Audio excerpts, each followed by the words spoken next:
They called Alden Mercer nothing more than a backyard mechanic, a single dad with grease on his hands and no place inside a $1 million tech company.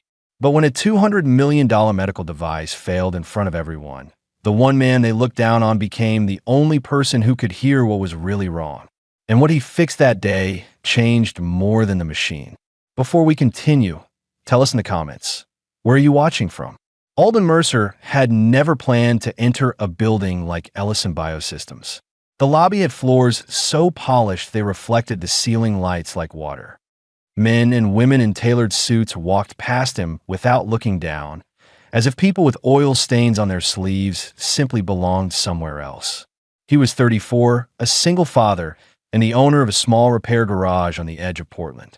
Most days, his world was old pickup trucks, tired brakes, unpaid invoices, and his 7-year-old daughter, Ivy, asking if they could have pancakes for dinner because pancakes made bad days feel smaller.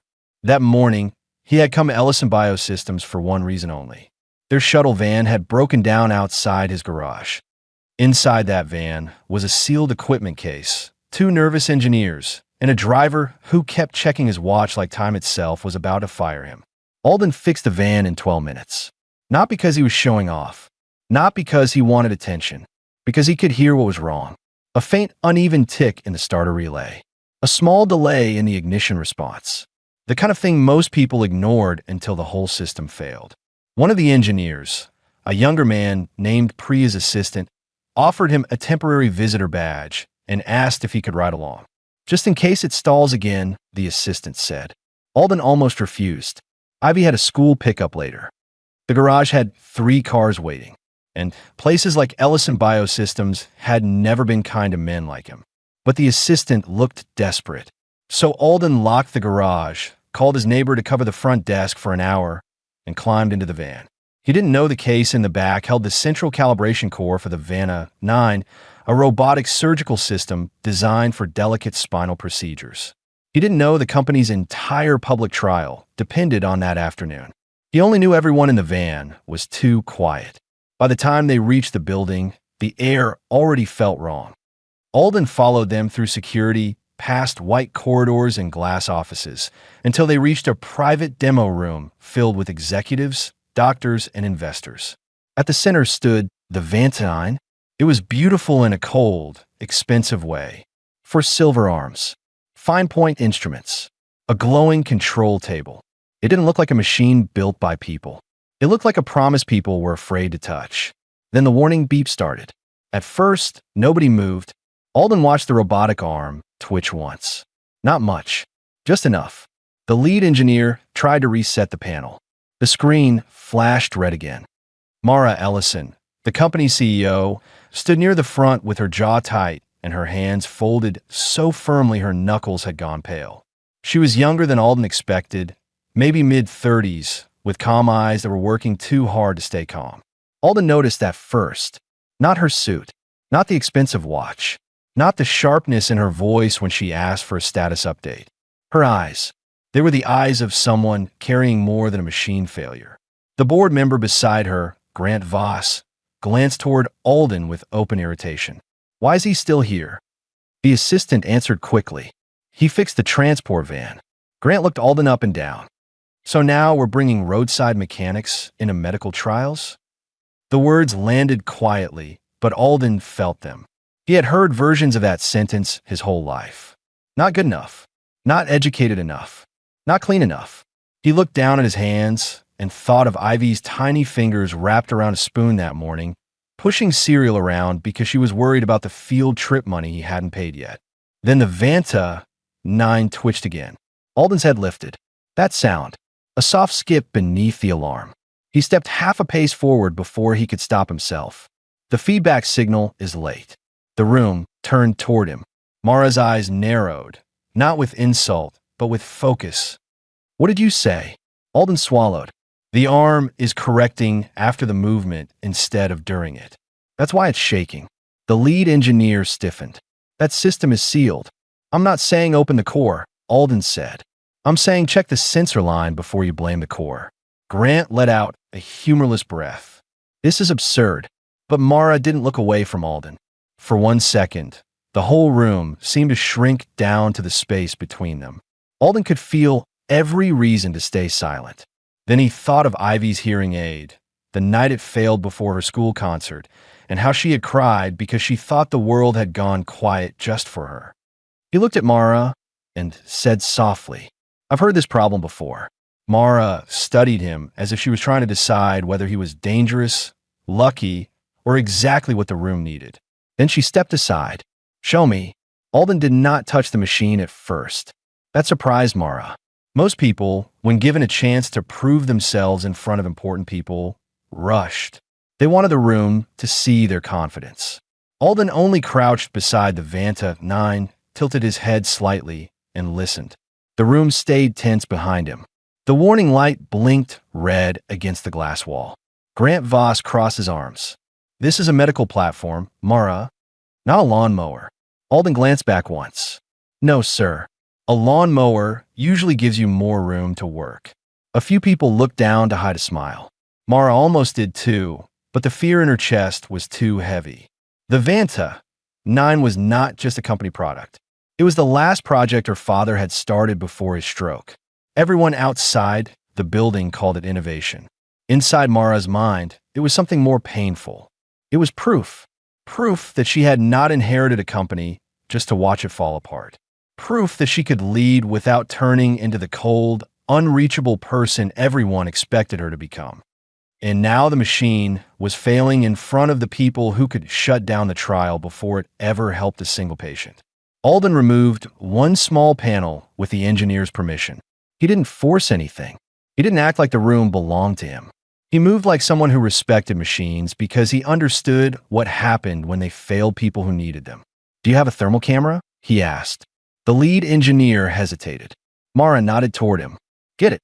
A minute later, Alden studied the thermal image. His expression changed just slightly. "There," he said.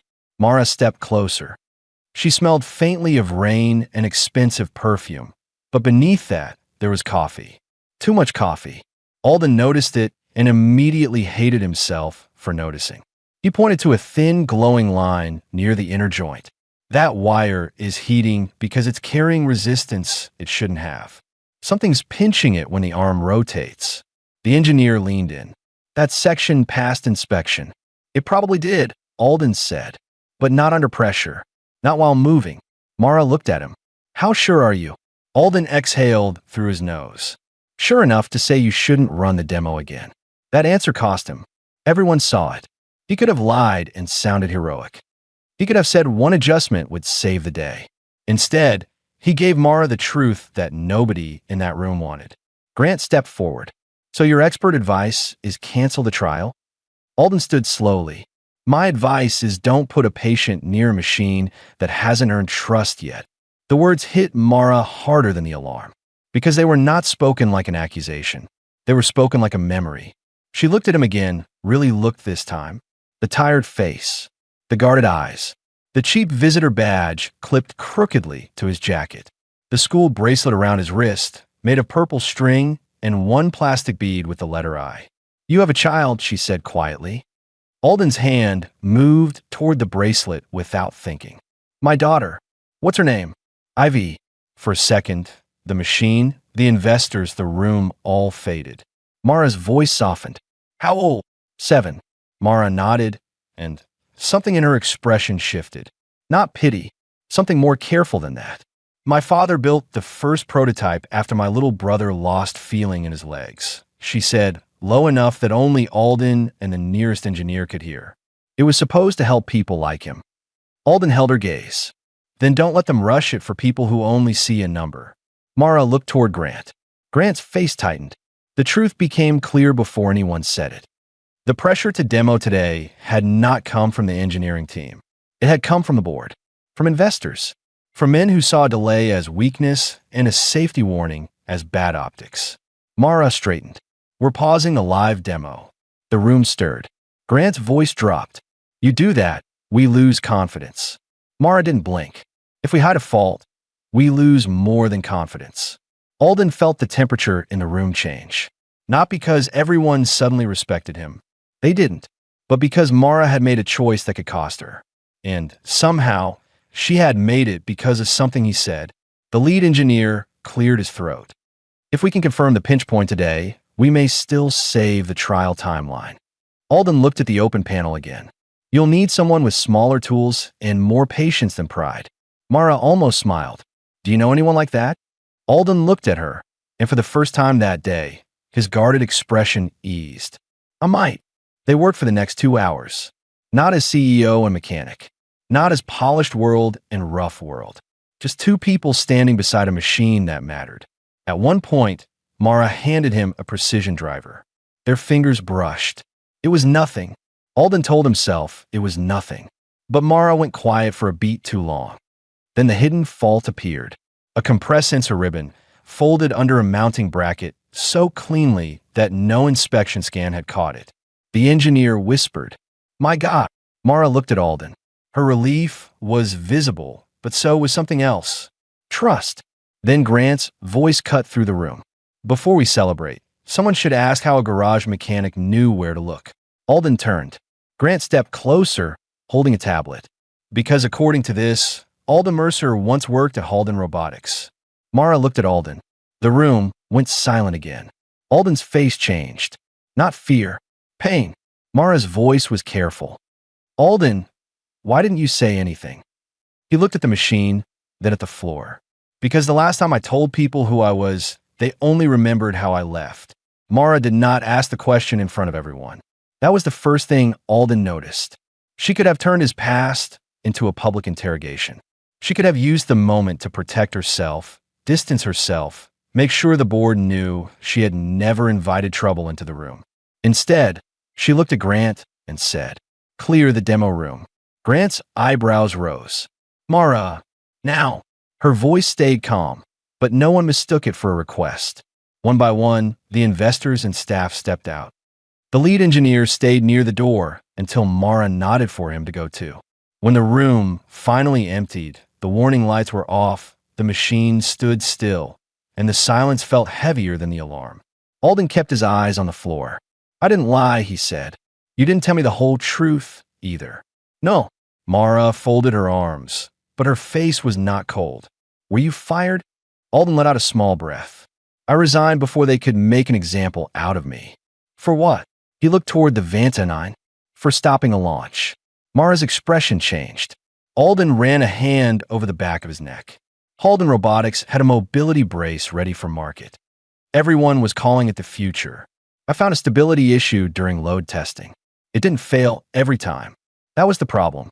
It failed just rarely enough for people to pretend it didn't exist. Mara listened without interrupting. I wrote a report. They buried it. I refused to sign clearance. After that, I was difficult, disloyal, not a team player. His mouth tightened. My wife was sick then. I couldn't afford lawyers. Couldn't afford enemies. After she passed, I took Ivy and left. Mara's voice softened. "So you opened garage." Machines don't care what title you used to have. That almost broke her. Not because it was sad, because it was honest. Mara looked through the glass wall at the hallway where Grant was speaking sharply into his phone. For months, she had felt the board pressing in from every side. Faster timeline, bigger promises, cleaner headlines. She had told herself pressure was part of leadership. But Alden had named what she had been afraid to admit. Some people were willing to gamble with other people's lives as long as the numbers looked good. She turned back to him. "I need you to document what you found."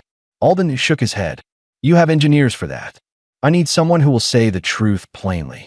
That kind of truth has a cost." "I know." He looked at her then. Really looked. Mara Ellison was not the untouchable executive he had imagined. She was tired, brave, maybe, cornered, definitely. And beneath the polished suit and controlled voice, she was someone trying very hard not to become the kind of person her board wanted. Before he could answer, the door opened. Ivy stepped inside with Alden's neighbor behind her, clutching her purple backpack to her chest. "Dad!" Alden turned quickly. "Ivy, hey, what are you doing here?" "Mrs. Bell said your phone wasn't working." Ivy's eyes moved to the machine. "Is that the robot?" Alden knelt in front of her. "Yeah." Big day got complicated. Ivy looked past him at Mara. "Did my dad fix it?" Alden gave her the look parents give when they want their children not to embarrass them. Mara smiled gently. He helped us find something important. Ivy nodded like that made perfect sense. He fixes important things. He fixed my hearing aid when I thought I couldn't sing anymore. The room went quiet again, but this time it was warm. Alden looked down, embarrassed. Mara saw it. She also saw the way Ivy leaned against him, completely sure of him in a world that had not been sure enough. That was the moment Mara made her decision. The next morning, Ellison Biosystems issued a statement. The Vanta 9 trial would be delayed for an independent safety review. The market reacted badly. Grant reacted worse. But the review confirmed everything Alden had found. A compressed sensor ribbon. A preventable failure. A flaw that could have become a tragedy if pride had spoken louder than patience. Grant resigned 2 weeks later after internal emails showed he had pushed the team to move forward despite concerns. There was no dramatic scene, no public humiliation, just consequences, signed documents, and a company quietly choosing responsibility over speed. Mara offered Alden a formal consulting role. He refused at first. I have a garage, he said. And a daughter, Mara replied. So bring both into the decision. He looked at her for a long time. There was no fairy tale confession, no sudden kiss in a glass office. But something had changed between them.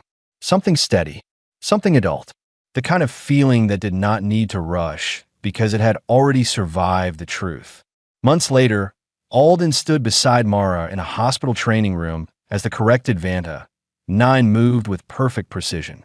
Across the room, Ivy sat with Mara's younger brother, teaching him how to fold a paper crane with one hand. Mara watched them, then looked at Alden. You know, she said softly, people still call you the backyard mechanic. Alden smiled. Good, good. Backyards are where people fix things nobody else sees. Mara laughed under her breath, and this time she did not hide it. Outside, rain tapped lightly against the hospital windows. Inside, the machine moved smoothly. Ivy's paper crane took shape, and Alden felt for the first time in years that the life he had rebuilt from broken parts had not stayed small. It had simply been waiting for the right hands to understand its worth.